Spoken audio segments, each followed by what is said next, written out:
Hey everyone, welcome back to the All Music Matters and That podcast. I'm your host, Brian. And today I welcome a special guest. We got Sam from the band, Pretty the Wolf. How you doing today, brother? Good. How are you, Brian? Not too bad, but we're officially in summer now because it's now 90-degree weather and the humidity is killer out there too, so I think you can relate as well. Thank you for having me, Brian, on this hot day. Doesn't bother me either. Not fully, but I'm going to enjoy getting a nice little sweated when I mow the grass later, but that'll come a little bit later. So, but I guess how you been recently? What you and the band been up to? We got a lot going on right now. I don't even know where to begin. We've just been first to start out. I was nominated vocalist of the year in the rock category for the Josie Awards, which are in Nashville. The first weekend, yeah, I saw those thumbs, which is the first weekend in November. Now the band was nominated Group of the Year. And you know what? Just having a nomination to me, is a pure win, is a total win. You know, it's a cool thing. I like to say we all support each other, but the competition is so tough. Sometimes musicians, they look at others and, hey, you know what? I look at life this way. It's good to have haters. They follow you too. How about that? Well, something not dropping the hate mail or those bad comments you sometimes would get, be like, "Oh, you suck." That's their deal. So. Oh, I've had some comments. I had someone comment the other day on one video that I have out. I'll be posting another one this evening, and he made a great comment. He said, "Bubblegum trash." I said, "Oh well, he must be a shredder." So I take it. You know what? It is what it is. Anyway, the band is up to a lot. We do have a new EP coming out in July, probably July 25th. I have the set date. I'm waiting for everything to get piled up. And a lot more stuff is going on. We have 2 big shows coming up the end of August in Chicago. There's a lot of people that have been reaching out to me. And in this business, you know and I know, you have to be very careful. Everyone has a story, right? So anyway, there's a lot. Most likely I will be recording, and the band members know there is a producer in Nashville. His name is Bill McDermott. He'd like to produce one of my songs, and he knows I'm a producer, singer-songwriter, and he's given me some reins, which I'm totally shocked. He's worked with Jelly Roll, Taylor Swift, George Strait, and a bunch of others. So he invited me, and I said, yeah, let's go. We'll do one of my old tunes, and we'll reproduce it. And might end up with 2 songs. Who knows? I might even do a duet with a young gal. I can't mention her name right now. She's with BMG. So we'll see. I'm taking it one step at a time. I am taking some baby steps. I just don't want to jump over the moon yet. If there is a moon, or if it's just one of those Batman projections up there, who knows? I don't know. I'm just kidding. Anyway, I sure would like to answer some of the questions that you had for me. Sure thing. And first off, welcome to my podcast here, Sam. And the way it's going to work is I just want to get to know you more both as the musician, but also as the individual as well here too. So it's probably going to take a little deep here too. So let's see what you got. You ready? Sure thing. Okay. So I guess to start at the beginning, he was just a wee little lad. So what's your story? And just to mention the role you play in the band for Pretty the Wolf. Yeah, before we begin, I am able to take the fifth on some stuff, right? Maybe a little bit. Depends how much secret we got. I'm just kidding. Just so you know, you can't plead the first, to be honest. So. Excuse me. Anyway, my role is I've always, been in different bands, and I started fronting my own name, and I decided finally a couple years ago, I said, you know what, I'd like to, really put a band, a name, a good name. I'm thinking of a certain name, and I'm the lead vocalist. I play guitar. I'll do most of my leads in the studio and everything, what I could do. If not, I will hire a guitar player. And I'm not a big lead player, but melodically I can play. I like to focus on my lead vocals. So it all started with this, I want a band name. So my drummer and I were going back and forth. And I don't know how this happened. One morning, I pulled up to a red stoplight and I saw a girl next to me. I mean, this must have happened. It must have been an intervention from God. I saw her putting on her makeup, you know what you see every morning, drinking her coffee and everything. I said, yeah, pretty that wolf, baby. And she's putting the makeup on her face. And next thing you know, I call the drummer. I go, hey, I just thought of some. Pretty the wolf. This girl was putting on makeup. I said, pretty that wolf, baby. Make yourself pretty. And he loved the name. I said, let's go with it. So Pretty the Wolf was born. That's a crazy story, but it's true. And it started years ago when I was younger, and my dad had a barber shop back in the day, and there was a professor that would come in. He had a band that would practice. They're a wedding band, and I would fool around with the keyboard and this and that. And then a professor came in. He said, you want to learn the keyboards? I said, yes. I started fooling around with the keyboard. Once I spotted the acoustic guitar, I said, goodbye, keyboard. And here comes the guitar. I took a few lessons, and everything else just roll along. Yeah. And there we go. And then in high school, I started writing some stupid songs, of course. I mean, it's great writing stupid songs. You get all that crazy stuff out, and then the good stuff starts coming. As a teen, I wrote a song called We Got Busted. It was about the cops busting us when we were drinking beers in the park. And, everybody goes through that phase. And then I started writing better and better and better, and I started listening to different genres of music. And I always, in my heart, I keep the Beatles to my left and Led Zeppelin to my right.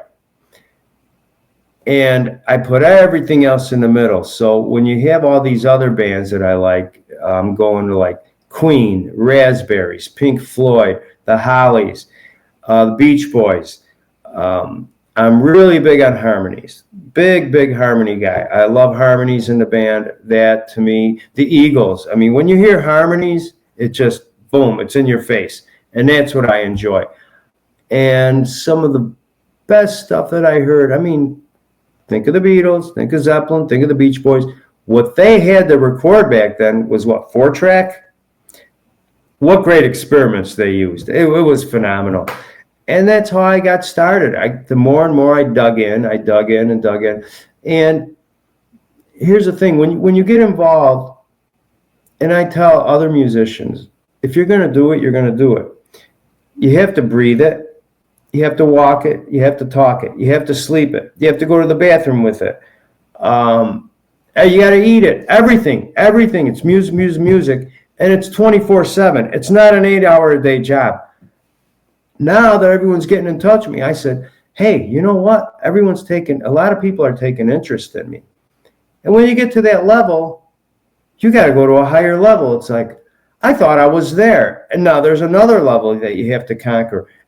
And you never stop learning. There's always different levels. And you just got to keep going and going and going. And you got to be very careful who you talk to.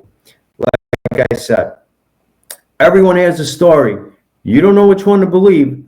Some people have more stories than Shakespeare. Some have less. I don't know. But I've been getting hooked up with some good people, like I said. And I follow advice from everybody. And then I put it in one category and I form my own opinion. I'm excited about recording with Bill McDermott. And he's given me some range to help him produce. I mean, that's to me, this is great.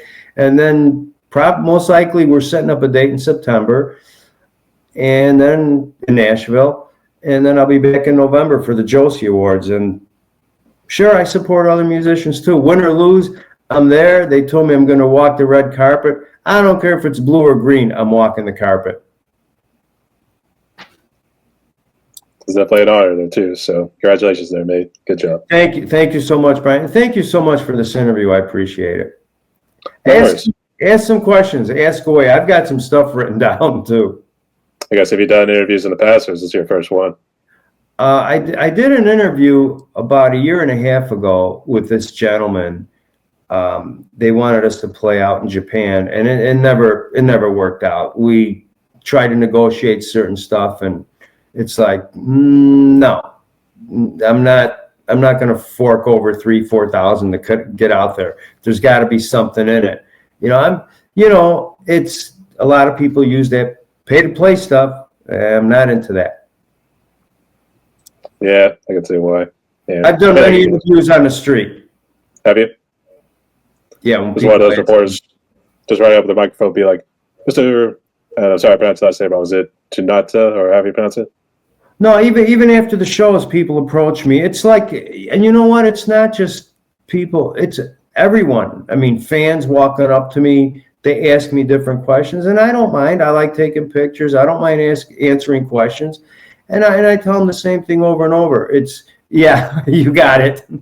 It's crucial. I mean, it's the big challenge for guys like me and original bands is, and I've got nothing against tribute bands or cover bands. They are keeping the great music alive. Raw rock, okay? Some people use backing tracks. I sort of shrug like this and I frown when I see backing tracks, but it is what it is.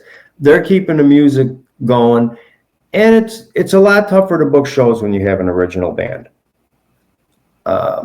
Because some original bands are so-so, some are medium, some are good, some are bad.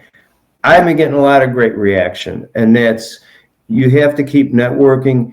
And I have some great advice for musicians. Do not go into a club without good material. As far as promoting yourself, have a package ready to go. Show them a product. As far as having fans and followers, that's a give and take thing. Most club owners will, I've had my battles with club owners. What's your following? I said, well, what's my following? The same as Taylor Swift, Justin Bieber had. Nothing. Just so I could screw with them, because I don't like that question. And then it's like, okay, you're going to pay me so much. And sometimes it's not about the money. I really don't care. It's about promoting yourself. But if I bring in 500 people, why don't you give me 50% of your action? They don't like to hear that stuff. I like toying around like that, but it is what it is. What else? I mean, I played some great clubs.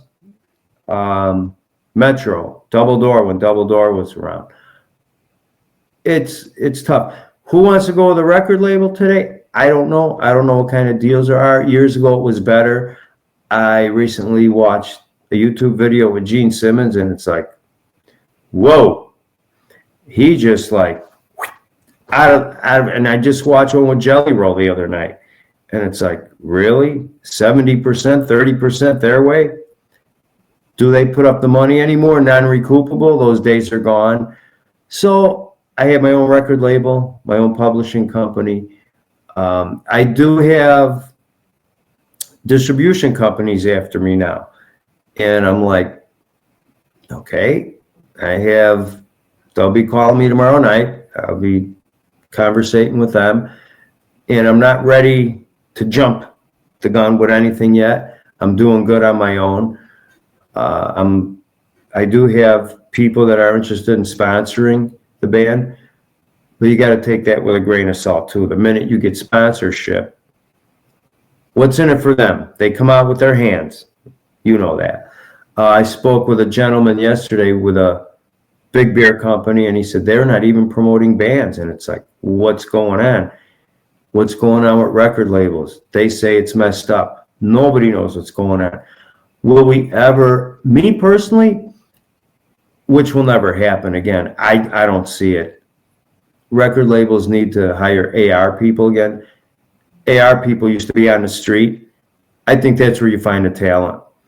But they take the easy way out now, and you can't blame them. They look at charts. You see what the band's doing. They want a finished product. There's no more artist development. They want the finished product. So I figured, I produce, here's your finished product. But don't tell me to go back in the studio. Here's a finished product. It's radio ready. I could do it on my own. It's nice to be with a good record label if you can make money, with no doubt. And if I get that opportunity and I get the chance, I'll jump on with them. I've got no problem. Everyone has to make money. No one wants to get screwed, right? That's the way I look at it. Anything else you want to ask me? We'll keep going on. No, you're good. So actually, I know. Go ahead. I was going to say, let's go jump to Pretty the Wolf, actually. So I guess, what's the history behind it? I guess, were you jumping around in various projects before you formed this one? And you say you were based out of Chicago too, right? Yes, I was in a lot of projects. In fact, I was doing some stuff on my own. I was doing some work with some different bands.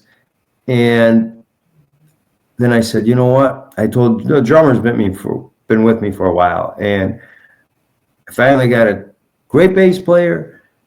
And I said, you know, I need a lead guitar player. I could play melodic leads. I could do this. I could do that. But I need a lead player. I need more freedom to concentrate on singing and everything. I hired and fired 5 guitar players. I mean, I remember playing with one guitar player. I said, why didn't you play melodically? He said, dude, I like to take off. Well, there's a lot of airplanes you could jump on. Take off there. I mean, what the hell you doing with my music? The shredding, it's like, why? This melodic stuff, my melodic stuff doesn't need shredding. But sometimes you got to give a lead player some room. So I'm trying to figure out if I could give them 2 minutes of shredding, let them blow away, do what they want to do. But I'm more into the melodic stuff. Shredding is for certain songs. Melodies are for other songs. Tribute bands are for people to go out there and, you know, drink a little bit and have fun. Back in the day, they hear their song. I love the song Don't Stop Believing, but I don't know if I want to hear another tribute band play it. It's same song, different bands at all these summer festivals. But they keep good music going around. And there is something I wanted to bring up. Oh, for the bands, you never look back. Keep going forward. When you do something, don't go back to it. Move on to the next project and keep going. It could be better. You can make it better. And that's what I was taught, and that's what I've been doing. So you just keep moving forward more and more and more, and you get better at it. That's good. So I guess you're the drummer. I guess, have you guys always been lifelong friends ever since like high school, that sort of scenario? I would have to say, yeah, right out of high school, I met the young man, and we just were friends. And a few years later, boom, and I could bring a song in, and he knows my feel. He knows the feel of the song, and boom, it's instant. It's now the bass player's the same way. I brought in a song last weekend. We rehearsed, and I said, "Look, this is one of my old tunes. I want to play it at our next show." And the bass player said, "Just play. I'll follow along." I mean, it's like, whoa, an instant, just like that. It was okay. Next practice, we'll have it down, no problem. I like to practice where, here's the song, guys. Bring it home. Do your homework. Bring it to practice. It's done. Whatever we have to arrange, we'll do it right there at practice. And it just, within 10 minutes, the song is done, and we're ready to play out. And that's the kind of musicianship I like. I'm ready to welcome a guitar player, and I met him the other day, and he loves his stuff. I said, you're going to be welcome in the band. You're going to fit really nice. I could tell already. So he'll be rehearsing with us next weekend, and I'm looking forward to that. It'll give me some freedom. I don't have to play the guitar as much as I want. I love playing the guitar. I love doing it. But it gives me a little freedom to concentrate on the vocals too at the same time. Have you mostly just been strictly vocalist, or have you also, in your other projects, done both guitar and vocals? Mostly vocals, but a guitar a lot too. I mean, when I watch TV, it's like I keep it on for company, but I'll sit in front of the TV, even when an electric or an acoustic guitar, and the volume real low on the TV. It's just there to keep me company. I could really care less what's on TV unless it's the Three Stooges, maybe, so that I feel like laughing. Something good to watch. Yeah, there you go. And it's just to keep me company. And I play, and next thing you know, it's like 3 hours later, I said, wow, where did the time go? And I'm having fun doing it. Some things pop in my mind. I'll write a song. I don't even know how I write. It just comes out sometimes. I'll get up in the middle of the night. I always keep pad of paper and pen next to me. I think of words, and it's like, okay, I'll jot the words down. Do I have the melody for it? Sometimes it comes to me, sometimes it doesn't. Sometimes I'm just playing around with the guitar, and I hear a melody, and I say, okay, I'll fool around with these chords. I fool around with the chords, and next thing you know, it's like, well, now I need words. So I just leave it alone. I start jotting words down. Sometimes they suck, sometimes they're good. Next thing you know, I wake up the next morning and I say, did I write that? I guess I did. I transpire the words a little bit. Boom, the song's done. It just comes out naturally. And what I write about is not about myself. I don't like that. I feel, people that do that I'm wrong for saying it, but they're very needy. I don't like to write about myself. Sometimes I'll put my feet in someone else's shoes and think, well, okay, that's about their life. Sometimes it's happy, sometimes it's sad. I stay away from the political stuff.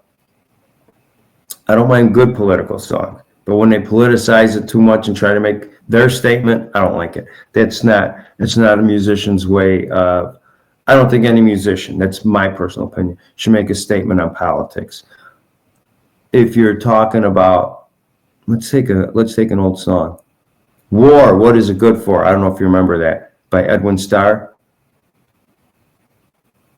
War, what is it good for? Yeah, he made a statement, good enough for me.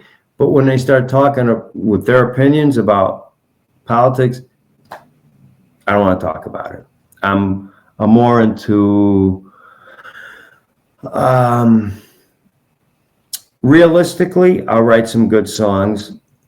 I mean, I wrote a song maybe 12 years ago before all this garbage started happening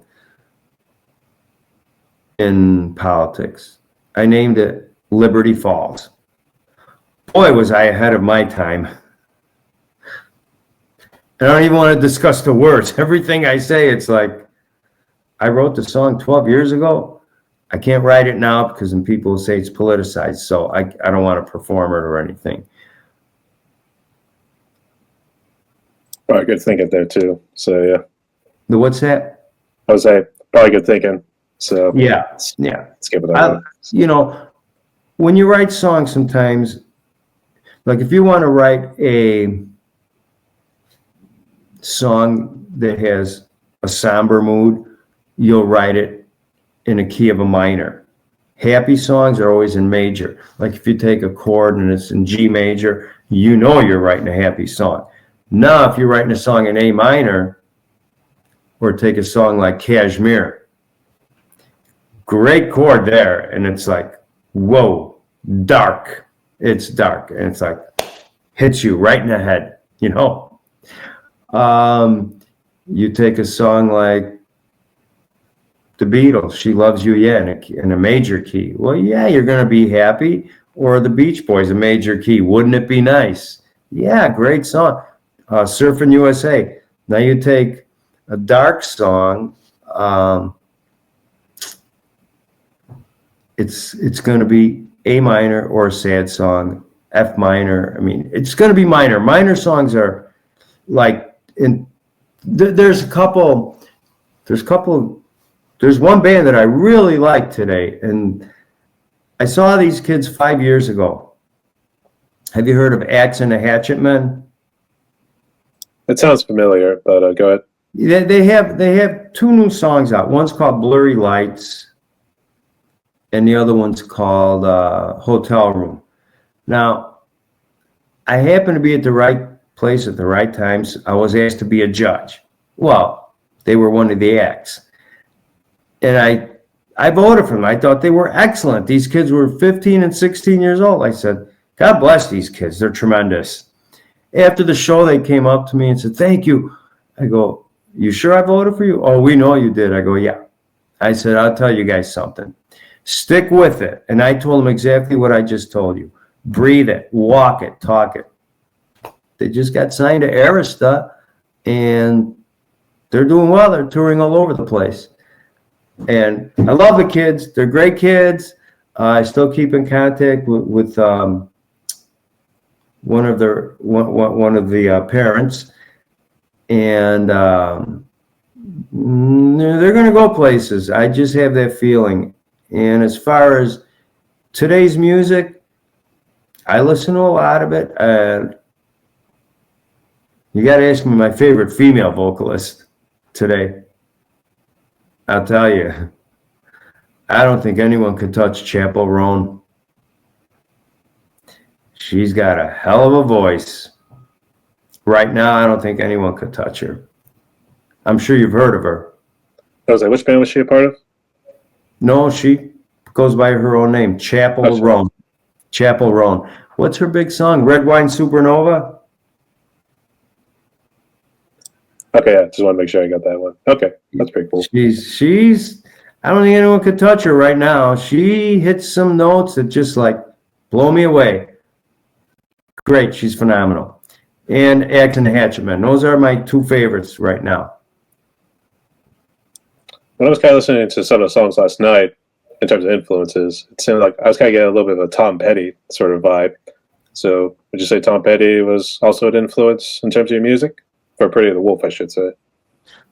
Oh, yeah, without a doubt. Are you kidding me? In fact, I'm glad you brought that up because I was looking for a Mike Campbell guitar player from Tom Petty, and this gentleman just happened to come along. I was in a music store.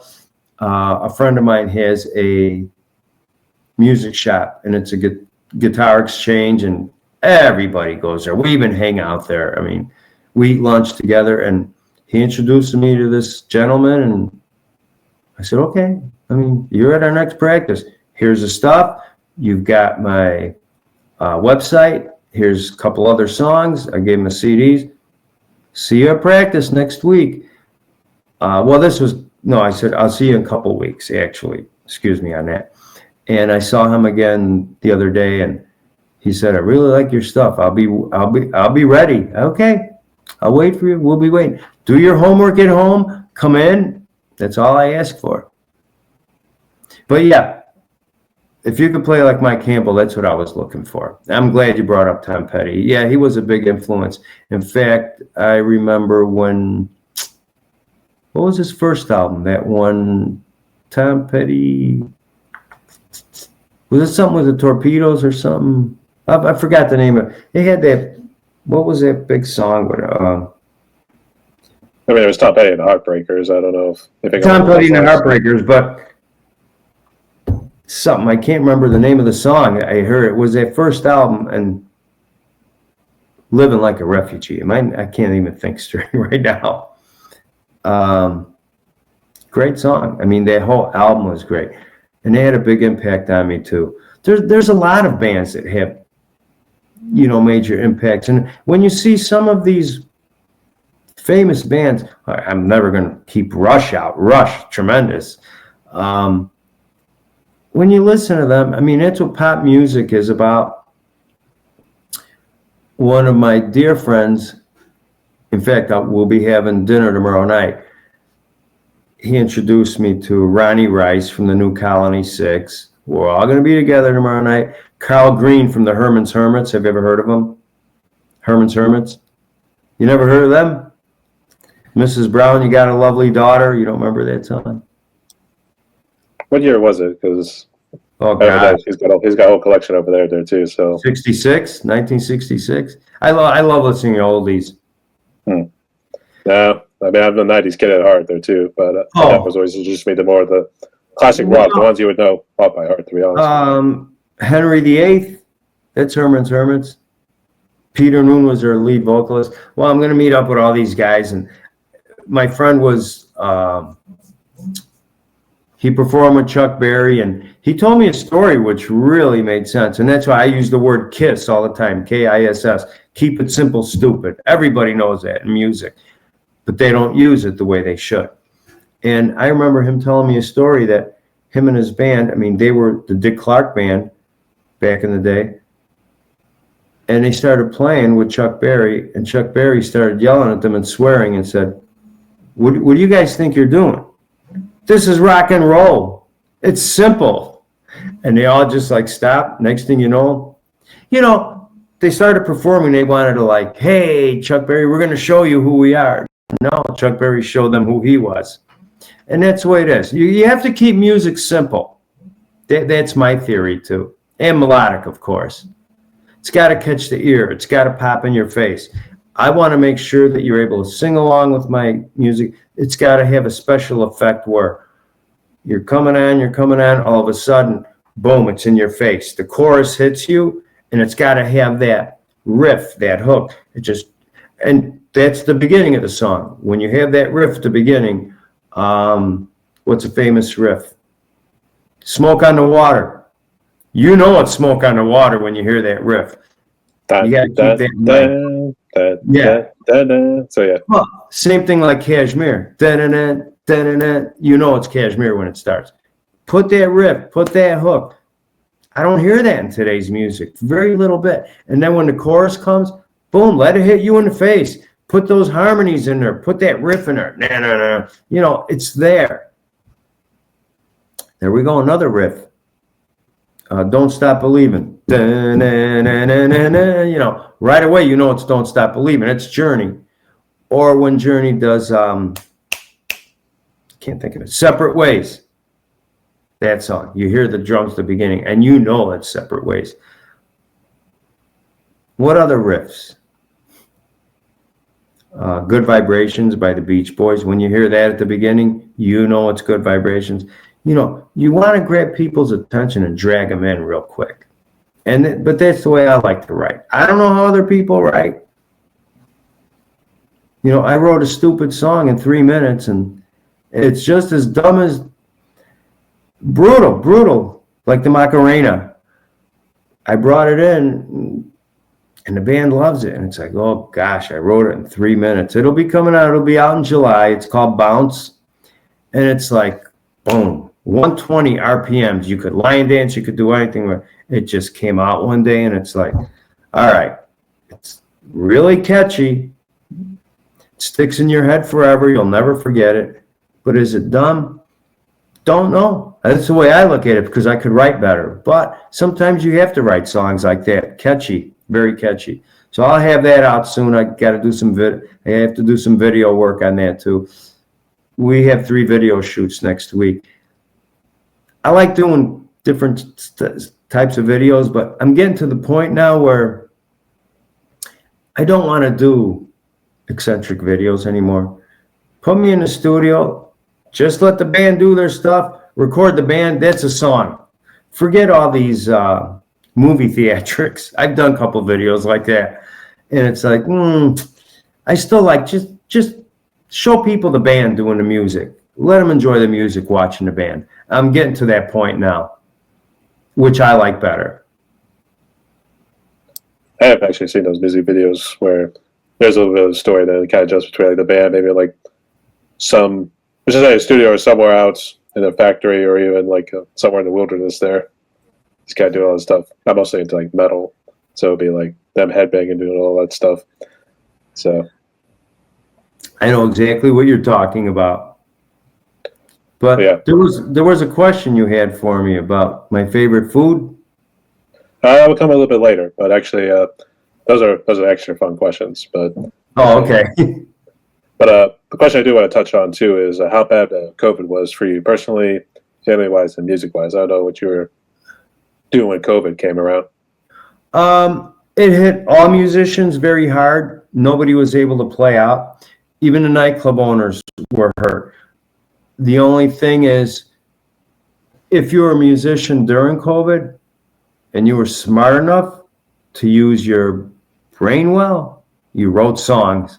And I did write a lot of songs. In fact, the songs you're going to be hearing on the album, the EP that comes out in July, that was all written during COVID.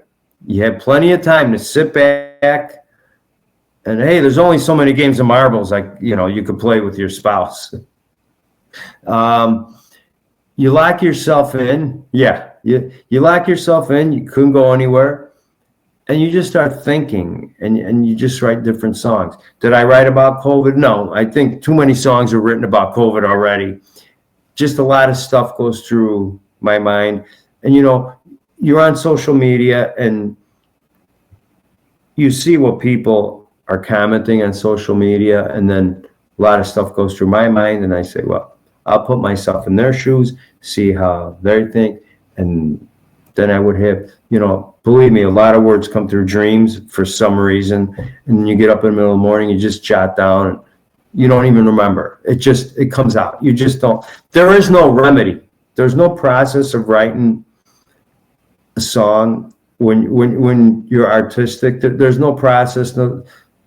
There's no right remedy or wrong remedy. Some people like to chart it out, and charts work, but when you write off the cuff, it's more natural. This past, I can't read music. Everything's by ear. So when I do my string arrangement, I call my gal, violin player. I say, hey, she goes, just hum whatever you want me to put in, and I'll do the arrangement.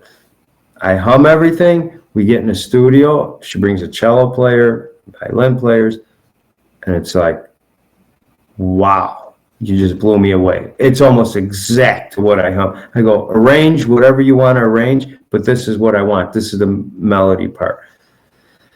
So they do it, and it comes out. I mean, the stuff I have right now on my website, on the Pretty the Wolf website, that is. She's playing strings on a couple songs. I can't even remember. I've got so much stuff going on right now. I'm all over the place. But, I'm enjoying this interview. I don't know how long you want to go.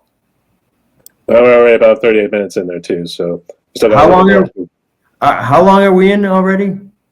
We're about 38 minutes in one. There are 38 minutes. So there we go. All right. We don't want to go much longer, do we? I mean, we'll keep going. We're doing pretty good. So we'll see what happens. I don't want to get people bored. You're good. No, you're good. In fact, Okay. Trust me, I've done 2-hour interviews, so don't worry. And there's actually been ones on YouTube that go 3 hours, so don't worry. So. Okay. But in all seriousness, were you and the family okay? Did any of you get real sick with COVID? What's that? Did you and the family, were you all okay? Did you all get sick with COVID? I had, no. Actually, no. I just had a mild, real tired for about 4 days. And that's it. I just slept it off, and that's it. I just, boom, bounced right back. I don't know if that might have not been COVID. It might have been just stressing out, being indoors. You want to go out, and you're able to go in your backyard. Couldn't really associate too much with people, but I didn't, I'm one of those guys that just carefree. Hey, I'm going shopping, and if they catch me not wearing a mask, I'll put it on. If not, I'll go without it. Most of the time I went without it. That's the rebel. The rebelness never goes away. Yeah. I got pretty much speech here, buddy, so that no deal. So, hey, but all seriousness, good to see you and the family are doing well there. So, let's go ahead and jump into the gear that you got. So, I guess, what do you got? And I don't know if you know anything that the other guys have in Pretty the Wolf, so but feel free to share if you know what they got. I forgot what the bass player, what kind of amp he uses. And I know he's got a Fender bass. I think my drummer plays out of a Ludwig. Me personally, I have 2 Les Pauls. I have a Vox amp and a Soldano. I like both. 2 different sounds, but those are the amps I like to use. As far as pedals, a delay pedal and a booster pedal. I'm not into all that fancy stuff. And a fuzz pedal once in a while. But all the fancy stuff, nah, not into all that. I like keeping my music as raw as possible. Hey, we'll go back to Tom Petty. Keep it simple, stupid. I would say, do you have a T-shirt that actually says that with the whole KISS, KISS? Keep it simple, stupid. That'll do. Oh, you have that? I wish I did, but Oh, actually, I did see KISS live, and I think it was just before COVID it came, or live. I can't remember, but I did have a KISS shirt. But it's obviously representing the classic rock band KISS when they've come through for the 10,000th time saying it's the final tour or something like that. yeah. So, Great band. Smart guys. They knew exactly what they were doing with the music and their marketing. Their marketing went to a whole different level. They were geniuses. that's for sure. So, just real quick, and this, I know, kind of going back to COVID here too, but it kind of does into the music scene in and around Chicago there too. So, what's been your perspective about the music scene in and around Chicago? We'll say post-COVID in this case. Post-COVID, as far as what? As nightclub owners, how they're treating their bands, or how they're, I don't. I said more so like how the music scene has been. I guess has there been nightclubs kind of reopening? Is there a good amount of venues that have recently took it off? Oh yeah, definitely. In fact, now that I'm starting to see, like, if you go to summer festivals, you're going to see a lot of tribute bands, and I get it. A lot of people want to see the cover bands, the tribute bands. They want to talk about back in the day when they were drunk, and they're still drunk today. That's a little joke I use. But there are a lot of nightclub owners that are giving some bands, original bands, like a chance to play and everything. I don't know, Brian. I don't know the remedy today. I don't know if the record labels know. Nobody knows what's going on. There's so many different genres of music. I mean, can you call it rock? Can you call it, I hate the word alternative. So when you tell me you play alternative music, it's like, you lost my interest. I mean, I have no clue what the hell that means, and I don't want to know alternative. I'm playing rock. Everyone asks me, what do you do? I go, rock, pop, whatever you call it. I'm good. The term rock and roll went out years ago. So I personally like to say rock, pop, what is it? Top 40, mainstream. I don't know what that terminology is anymore. What's mainstream? What is top 40? Nobody knows. I mean, it's wild. I mean, and if you talk about rap, I just walk away from you. I mean, I don't know. There's frequencies in rap music that'll drive you crazy, so you got to be very careful. And then they start swearing, and the frequencies bring you in a different era. But I really don't know how to describe. That's why I like this new band, Axe and the Hatchet Men. And to me, they're like pure rock. Okay, you guys are raw. You're guitar players, and you got a sax player once in a while. That's raw rock, baby. Go do it. There's no synthesizers. There's no backing tracks. Everything they do is themselves. And that's the good basics to get back to. As far as labeling anything and the nightclubs, there's a lot of, there's a difference between the nightclubs that are having bands and then nightclub owners are having single or duet performers with the backing tracks. And it's like, I don't know. I know what songs they're going to sing. I have the CD. I'd rather listen to the CD. But that's me. I like artistic stuff. Actually, like the little booklets that normally came with the CDs where you're able to open it up. You either see pictures or the lyrics and everything there too. So they get a little artsy at times. Yep.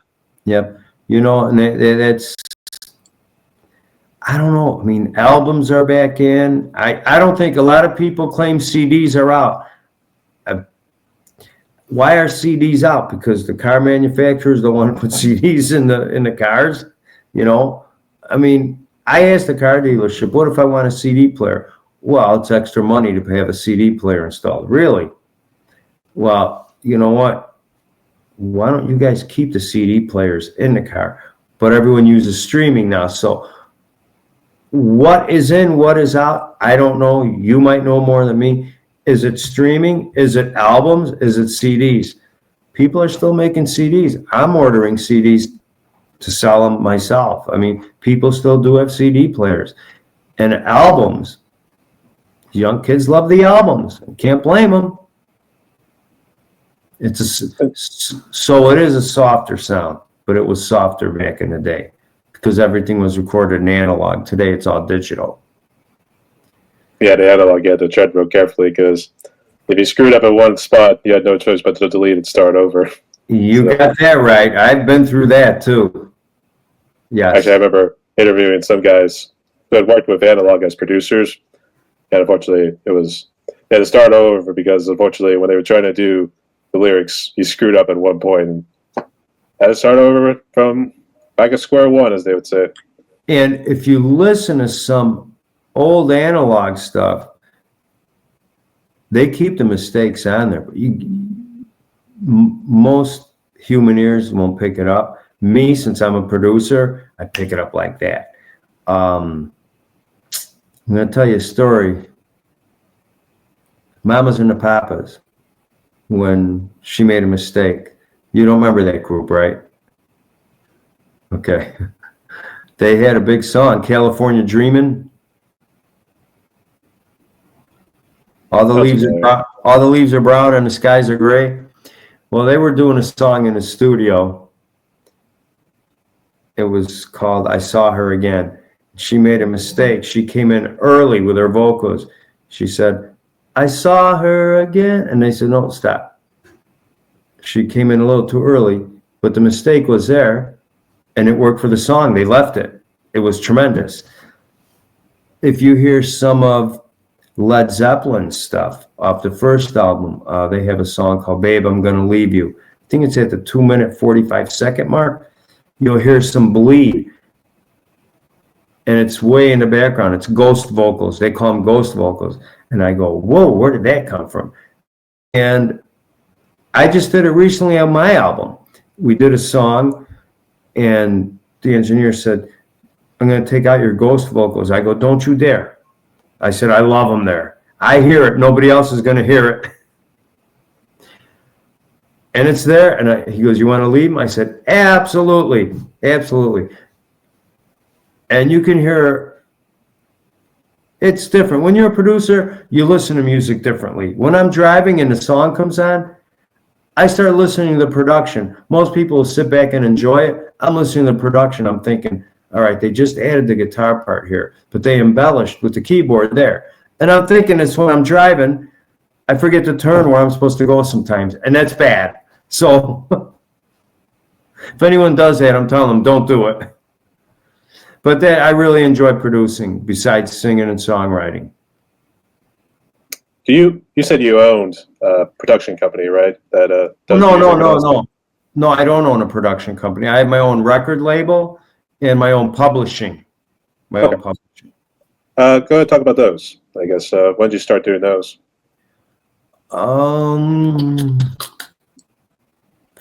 I'd have to say a good 10 years ago. My name of the record label is Kelly Brick Records. And when we were kids, we used to hang out at the park, and there was a bum named Kelly. We used to help him out, and we used to hang at a place called Bricks. And I said, hey, it's like Kelly Brick Records. And that's where it came from. And my publishing company is Lupa Bella, which is in Italian, Pretty Wolf. I leave it plain and simple. That's pretty smart. So, okay. So, that's pretty cool. But just real quick. Cozy. You don't mind me getting cozy, right? Not at all. Actually, I've been kind of shifting around here too. But actually, what social media do you use these days? I guess, what do you make of social media? Because You obviously stay at AI, so what do you think of social media these days? Oh, I use Facebook. I use Instagram. Um, TikTok is funny. I'm having problems going back and forth with TikTok. For some reason, I try to post some stuff, and it's not vulgar or anything like that, and you get a thing. We can't deliver this. It goes against our community standards, and it's like there's no swearing. I see a lot of people on TikTok, which I'm only posting music, but hey, it is what it is. What other social media is there? I'm on Spotify, where Pretty the Wolf is on Spotify.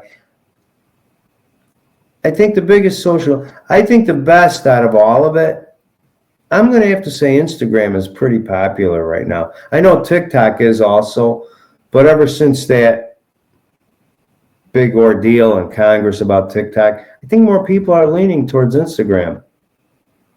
But that's my opinion. I don't know. I mean, what looking else? to it as an alternative, really, because you don't know what TikTok's going to happen after 90 days. Because Nobody knows, right? Exactly. No, nobody knows. Yeah, I mean, I'm having a good time with Instagram and Facebook. You know, Facebook is starting to get more and more traction for some reason because of the Instagram thing.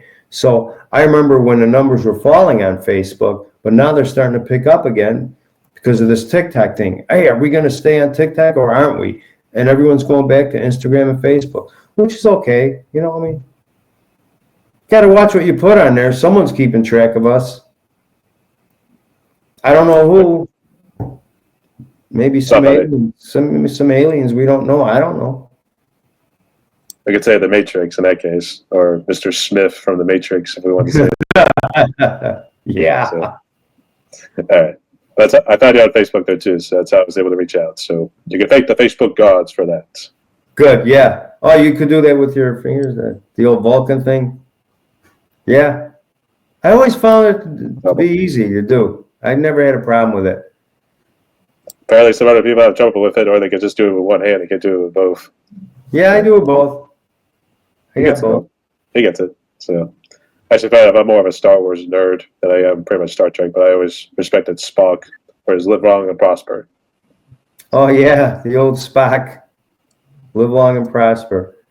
The old one, we should say the new one. So, I have never seen any Star Wars movies. Believe it? Really? Yeah. You're like Eric Foreman, the Star Wars guy.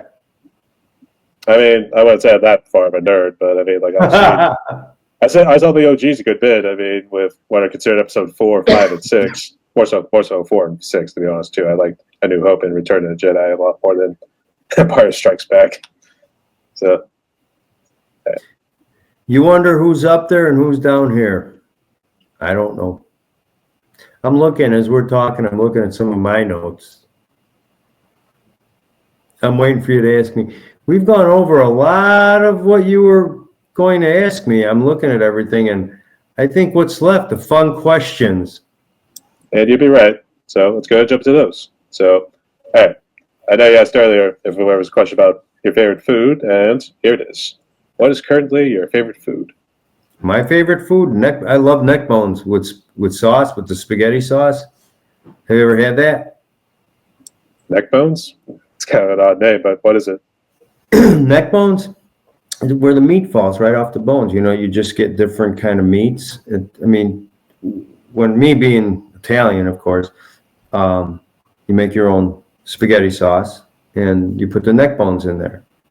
You saute them, brown them with some garlic and everything.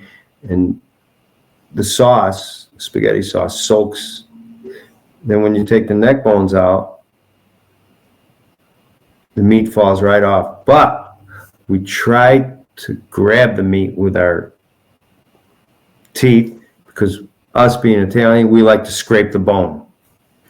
And that's the first thing we eat. We start with the meat before we dig into spaghetti because we can't wait to get our hands on it. But I got to stay away from the bread. I'm gluten-free. I would say why the gluten-free diet, I guess. It's not by choice.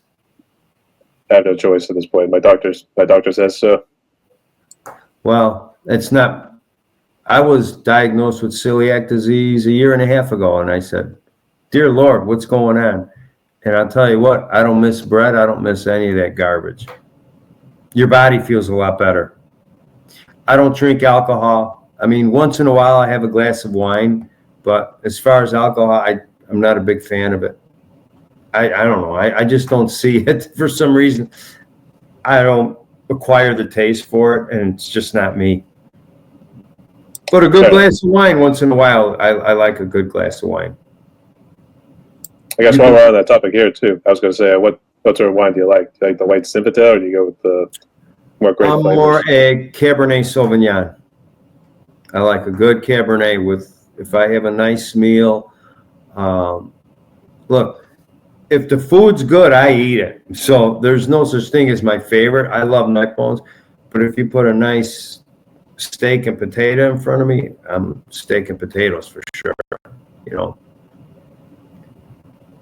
And I do enjoy one of my favorite breakfasts is eggs in purgatory, which is an Italian dish. Have you ever heard of that?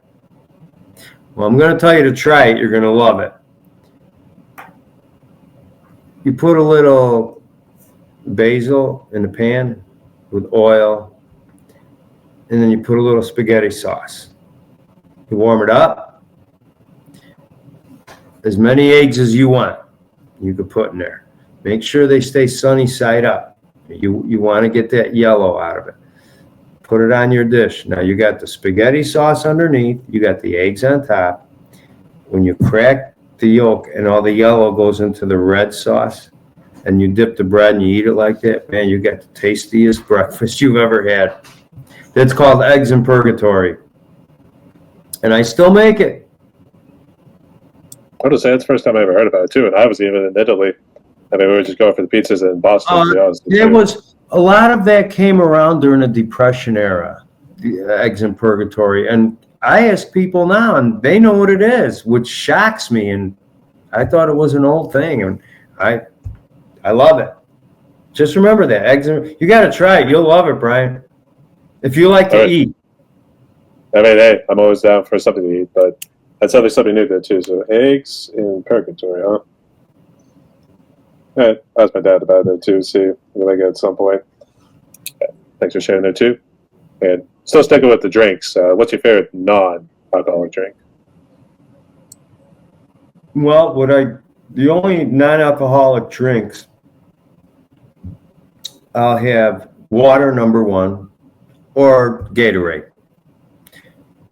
Mostly water, but I did have something that a friend turned me on to the other day. We went out for lunch. Actually, it was my engineer from the studio, and we were eating, and he goes, we'll have 2 Mexican Cokes. I go, excuse me? He goes, Mexican Cokes. So, well, they brought the bottle over. Totally different than the regular Coke. Totally different. Better. Let's put it that way. They use pure cane sugar. They don't use all that caramel crap. Totally different. And you get the true taste of Coke. I don't know if they had cocaine in it. I didn't feel it, so I don't know about it.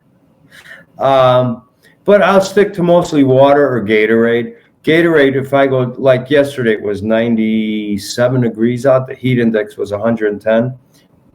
I went jogging. I like when it's real hot and humid. I feel like I get something out of it when I jog. I did 6 miles, and I had the Gatorade waiting when I got home, just to put the electrolytes back in.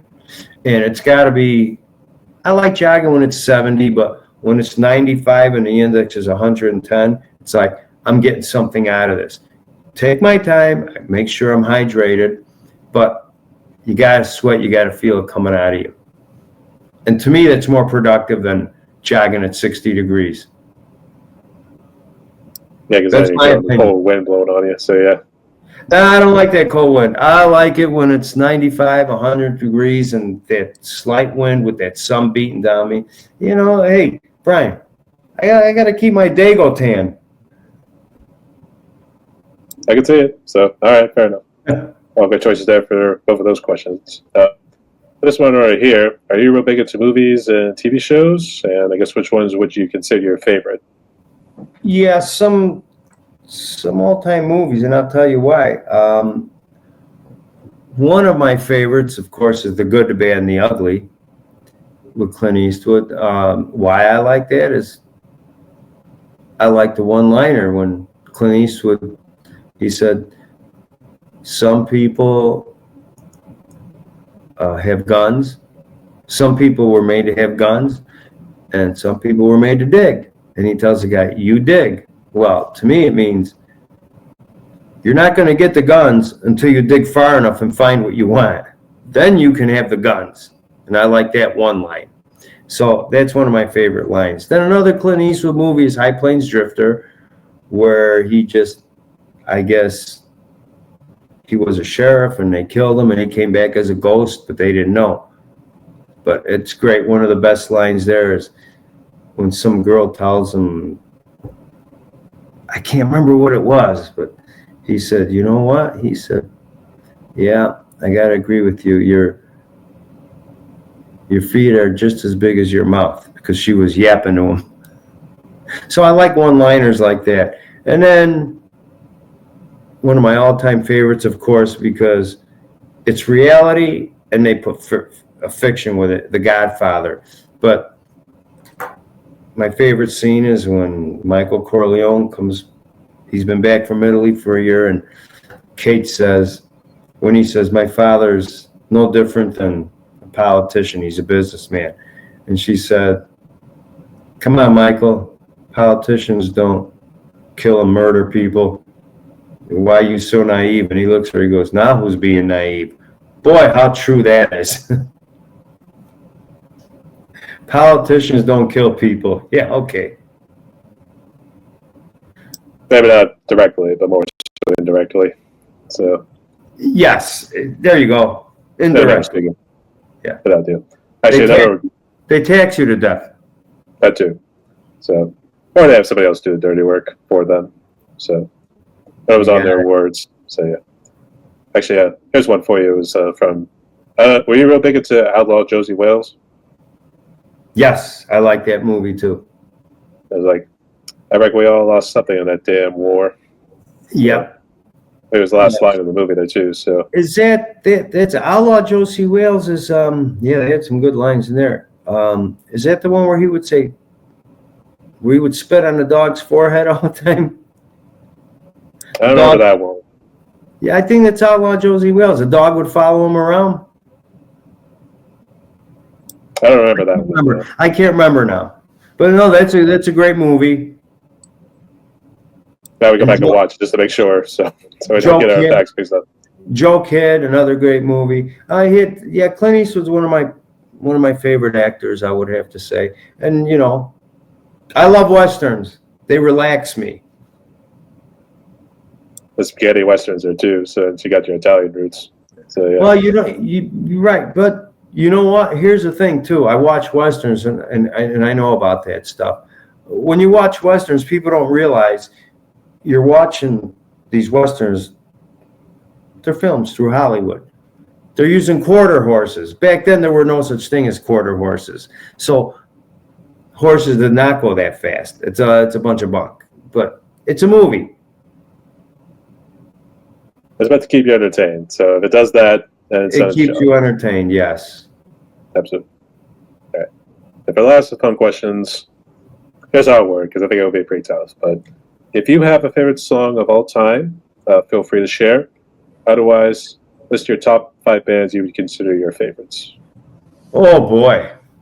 I'm not going to say I have a favorite top song because there's so many I could name, but I'm going to tell you what one of my top 2 favorite lyrics are. I don't think anyone could ever beat these lyrics, the Beatles, at the end. And in the end, the love you take is equal to the love you make. If you remember that song. Have you ever heard that? You know, I'm sure I have. I don't think...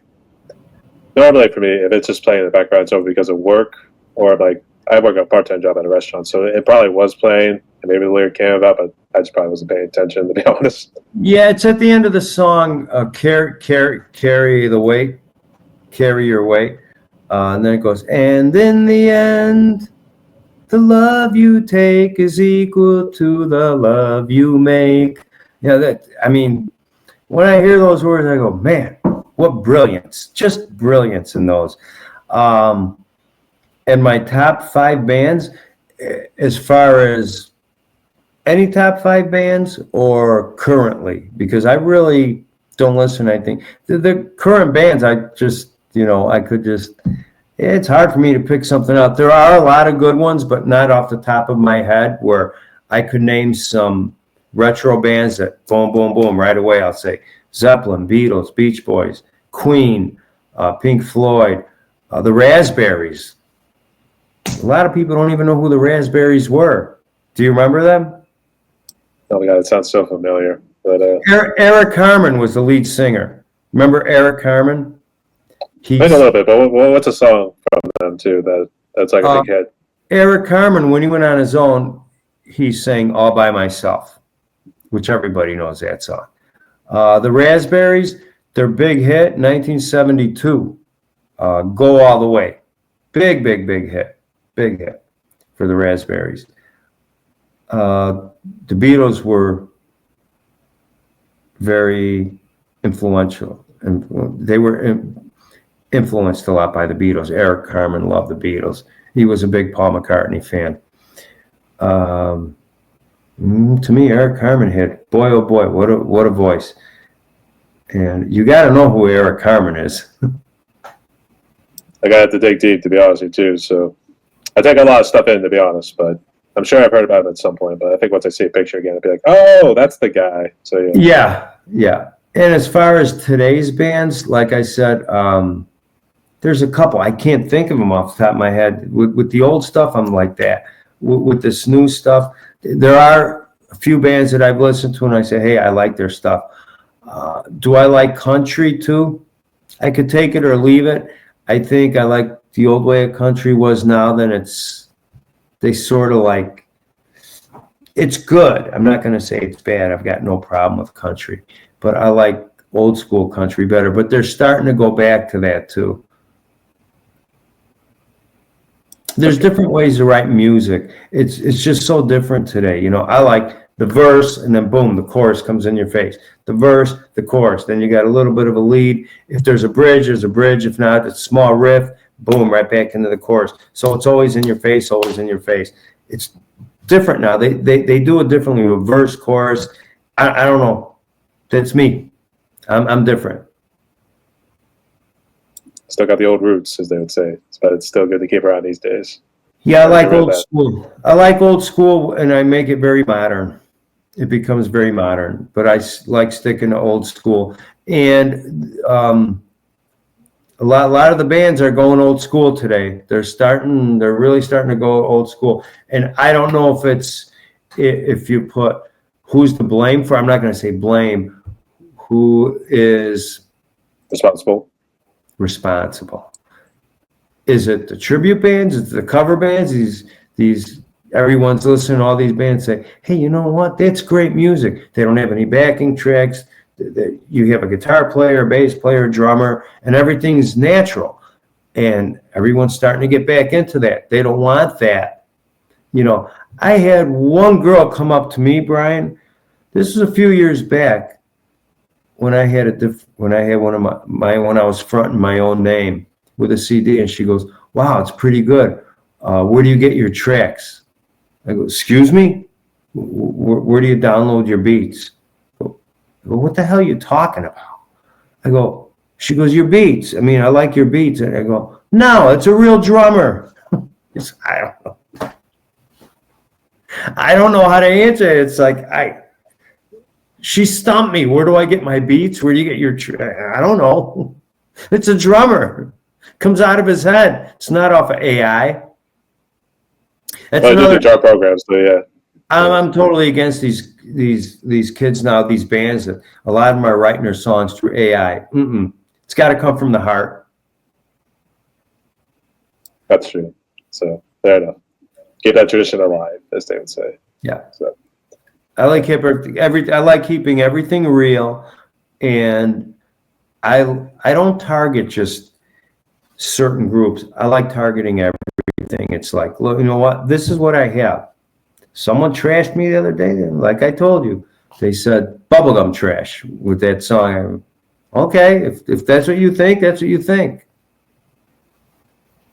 Yeah, First Amendment rights. So yeah, that'll do. I'm not out to fight anybody.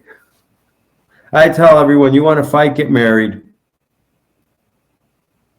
You know, dish it out with the wife afterwards. So yeah. No, I like joking around like that. I used to tell that to the kids when, you know, when I taught. I teach martial arts too, and I used to tell the kids, I don't teach to fight. I don't teach you to fight. I teach you to self-defend yourself. If you want to fight, wait till you get married. And they all shrug and make faces like, it's sickening, you know. And the parents get a kick out of it. You know, it's nice. I've taught over 1,000 kids. It's like Nami soup. That's what we do here. Ah, There we go. Not about. I think it's off to the side that you do it like that. So okay, fair enough. So, all right, Sam, we breezed through all the questions here. We are down to one more question on my podcast, and okay. I guess before I throw it out there, and I'm sorry to bring this one around, but if you have any questions for me or any final words you want to share, go ahead. I'm good. I don't have any questions. The only thing I could ask you is, how did you get started on this, and how long have you been doing it? I've been doing music for quite a while.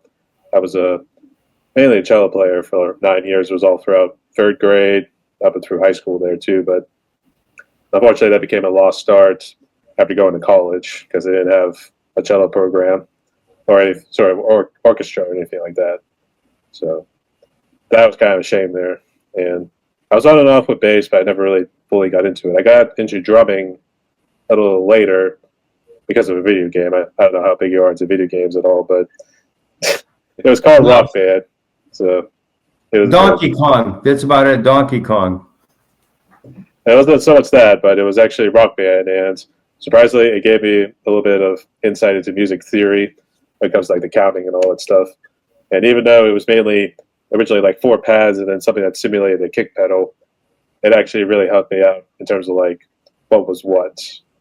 So eventually I upgraded to my drum set that I have currently, which is my Roland VAD 706. So I know you talked earlier, I don't know how much you are to like electronic sets or anything else, but it gets the job done. So it all depends what you're doing. You know, I'm not going to say I'm not against backing tracks or any of that stuff. Rush, I like doing it manually, like Geddy Lee used to do it for Rush. He played bass. I can't remember what he had underneath his. He used something what he'd step on. I can't think of the name. It's not flying through me with those sounds. And it's like, okay, that's cool. No one's pressing a button. He's doing it manually. I like that, you know, but whatever works, you know, I mean, I don't know. In today's world, I have no clue what works anymore. It's, hey, I have a pizza, you have a pizza. I like pepperoni, you like it plain. Everyone's different. So I don't mock people. I just sit and listen. I take everyone's advice. I listen to everyone's advice. Like I said, then I put it in my hand and I go like that, you know, and then I open it up and my own opinion. You know, it's whatever works for you. That's what I believe. Actually, I thought you were gonna mock somebody if they put pineapple on pizza or something like that. I'm not gonna go there with the pineapple on pizza. No, I won't go there. I don't want to discuss that. Some people like it. A friend of mine used to put peanut butter on pizza. I tried it when I was younger. He said it tasted great. I thought it was gross. And as soon as I put it on the pizza, I ate it and it was phenomenal. So I'm not going to mock pineapple. Fair enough. Was there anything else? Oh, let me see. I'm looking at my notes. I mean, the only thing, no, man, we did cover everything, didn't we? I got one more question left, but here's how it goes. Go ahead. So, given the amount of negativity, I don't know how much you watch the news, but I'm assuming your word of mouth or whether it's on the television or whatever, there's been some sort of negativity that's been going on in and around the world here too. So, these days, I feel like people need some sort of hope. So, what would be your message of hope for musicians and people out there so they can move forward with their lives?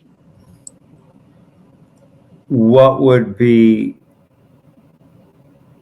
In terms of like maybe something along the lines like advice, something along those lines there too. for like hope? And yeah, I don't like using the word hope because you can hope the rest of your life. Hopefully, here. I mean, it's like hopefully we don't die soon. As a great message to me is what I would use in terms of martial arts since I teach. We are here to help each other, not hurt each other. And like what I teach the kids too, we are here to help and heal each other. And when you watch news, I don't see anybody healing or helping, but once in a while they'll throw a tidbit of, hey, look how happy we are here. Well, I don't know. Was that orchestrated? What are we watching on TV? I don't know. Is it PsyOps? Is it AI? Don't know anymore. So my message to all musicians is you stick together and you help each other out. And it doesn't work that way in life sometimes, but we try, and the big message I have for musicians is stop having little cliques. You should all be together. I mean, I see little cliques here, little cliques here. Oh, well, there's a lot of cliques like that in different, I don't want to mention different cities, in Hollywood and other places, but, you go here, you can make it to your left, but if you go to your right, there's better people here. If you go to your left, hey, I'm going to sell my soul to make it. No, don't do that.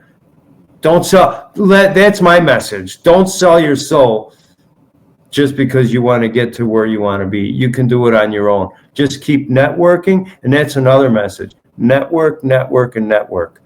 And sooner or later, you'll find someone that enjoys what you're doing, and they'll help you out. Because sometimes there are people that see that you're doing good, can't tell them. Boy, they they throw the ratchet. They tell you in front of your face, good luck with everything, but the knife is in the back while you're walking away. I don't have to tell you. I'm sure it's happened to you too, Brian. In some way or another, too. But yeah. But I'd like to tell all musicians, you got to keep networking, and we all have to stick together. By right, we should all stick together, all musicians. I think everybody should stick together and help and heal each other. That's my philosophy in life. You help each other out as much as you can. Absolutely. And spoke like a true prodigy. So, all right. So, Sam, we've reached for all the questions here, and we've reached the end of the podcast right now. So, before we close out, would you like to give any shout-outs to anybody? Just to my band members, Pretty Wolf band members, and everyone that's been helping me out there. I appreciate everyone that's been helping me out, and all my fans too. I mean, I'm starting to get a lot of good reactions, and shout out to you too. How about that for reaching out to me? I appreciate that, Brian. Always. Thanks for responding to and coming on here as well. And now I got a taste for neck bones. You believe this? Yep, we made him hungry, so we know what we're having for dinner tonight. So, we'll see what happens. Okay. Just real quick, just for the audience's sake, can you list what social media and streaming platforms you're on so they can check out your music and interact? Yes, I am on Instagram, Spotify, YouTube, Pandora, TikTok. I can't think. There's so many. There's like 5 more, and I can't think off the top of my head. But I'm on most of them. Oh, Apple Music. I can't think of. There's more. Deezer, I think. I don't know. I can't think of. There's more. I don't know. I just started putting all the songs on there, and it's just started listing all of them, and I go, holy cow! I didn't think there were this many, and it's just there. Hey, it's a big world, so we got a whole lot going on. So Well, I tried. Hey, I got a great partner. She does all the computer work for me. The wife. I call her the warden. she keeps you in line. That's what she's got to do. Yeah, So, you're right. Yes. all right, sounds good. But to close out like this, everyone, my guest today was Sam. He's part of the band Pretty the Wolf. He's actually just recently got nominated. And did you say that was sometime later this year, or was that coming up here pretty soon? The Josie Awards. They had November 1st and 2nd. There's November 2nd, but there's a pre-party the night before. I'll be going there. Who knows who I'm going to meet? Maybe Satan himself. The devil himself. Oh, yeah. We cue the Van Halen song, Running with the Devil afterwards. Yeah, I won't be selling my soul, that's for sure. My soul is not for sale. But good thing. Bryan, I appreciate you having me on the show.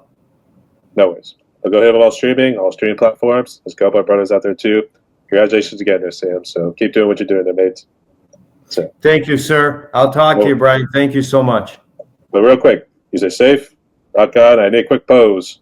Stay tuned, y'all. Okay.